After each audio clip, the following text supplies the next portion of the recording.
સમાચારમાં આગળ વાત કરીએ તો કડી વિધાનસભા ચૂંટણીને લઈ ભાજપે સેન્સ પ્રક્રિયા શરૂ કરી છે। 69થી વધુ દાવેદારોએ સેન્સ પ્રક્રિયામાં સેન્સ આપી છે। કડી બેઠક માટે ભાજપ દાવેદારોનો રાફડો ફાટ્યો। કોંગ્રેસમાં માત્ર 8 જ્યારે કે ભાજપમાં 68 કરતાં પણ વધારે દાવેદાર આવ્યા। દાવેદારો વધતા ટિકિટ કોને આપવામાં આવશે તે અત્યારે એક મોટો પ્રશ્ન છે। આજે બપોરથી અહીંયા કડી વિધાનસભા માટે અમારા ભારતીય જનતા પાર્ટીના કાર્યકર્તાઓ જે વિધાનસભાની ચૂંટણી લડવા માટે ઈચ્છુક હતા એ બધાને અહીંયા વ્યક્તિગત વારાફરતી બધાને સાંભળ્યા છે અને તમામ કાર્યકર્તાઓને સાંભળ્યાના અંતે એક વાત તમને કહું તો અમારી ભારતીય જનતા પાર્ટીની પરંપરા રહી છે કે ઉમેદવારો ઘણા બધા આવ્યા છે, બધાએ ઈચ્છા વ્યક્ત કરી છે, ઉમેદવારી નોંધાવી છે, પણ બધાનો છેલ્લે એક જ અવાજ હતો કે ભાઈ અમે ઉમેદવારી નોંધાવી છે પણ ભારતીય જનતા પાર્ટીનું નેતૃત્વ જે નામ નક્કી કરશે એમાં અમે બધા સંમત છીએ। આવી પરંપરા અમારી ભારતીય જનતા પાર્ટીની પરંપરા છે। એટલે મને પણ આજે આનંદ એ વાતનો છે કે કોઈ એક પણ ઉમેદવાર એટલે કે જેને અહીંયા ઉમેદવારી લડવા માટે ઈચ્છા વ્યક્ત કરી છે એવા એક પણ વ્યક્તિ આમ કે ભાઈ મને જ ટિકિટ આપશો તો જ અમે જીતીશું કે લડીશું કે કામ કરીશું એવું નહીં।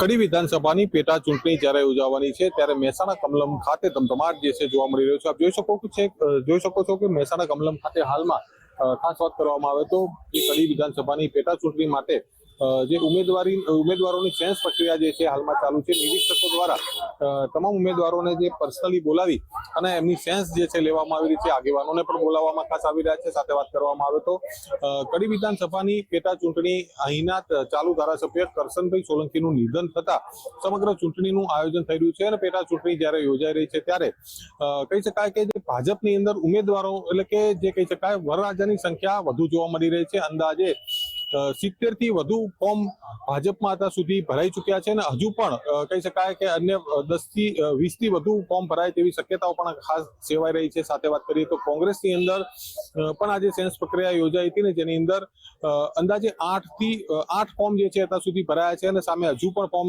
2 થી 3 ફોર્મ હજુ ભરાય તેવી શક્યતાઓ હાલ જોવા મળી રહી તો વાત કરીએ તો હાલમાં ઉમેદવારોની પસંદગી કેવી રીતે થાય છે એ પણ એક જોવાનું રહ્યું। ત્યારે ખાસ કરશનભાઈ સોલંકીનો પુત્ર જે છે એમને પણ ફોર્મ ભર્યું છે, એમના પુત્રના પુત્ર વધુ જે છે એમને પણ ખાસ ફોર્મ ભર્યું છે। ત્યારે ખાસ એ જોવાનું રહ્યું કે મોરી મંડળ જે છે ખાસ કોના ઉપર કળશ ઢોળે છે એ પણ ખાસ જોવાનું રહ્યું અને ખાસ આ પેટા ચૂંટણીની અંદર ભાજપની અંદર હાલ મૂર્તિયાઓ જે છે વધુ જોવા મળી રહી છે તો તેની સામે કોંગ્રેસમાં 8 જેટલા ઉમેદવારો જે છે હાલ ચૂંટણી જે કહી શકાય કે ઉમેદવારી ફોર્મ ભરવા માટે તલપાપડ હોય પ્રકારના દ્રશ્યો જે છે સામે આવી રહ્યા છે। ત્યારે હજુ પણ એકાદ કલાક ભાજપની જે હાલ સેન્સ પ્રક્રિયા ચાલુ છે જેની અંદર હજુ પણ વધુ ફોર્મ ભરાય એટલે કે 70 થી ફોર્મ વધુ ભરાય તેવી શક્યતાઓ હાલ સેવાઈ રહી છે। મુકેશ જોશી, ગુજરાત ફર્સ્ટ, મહેસાણા।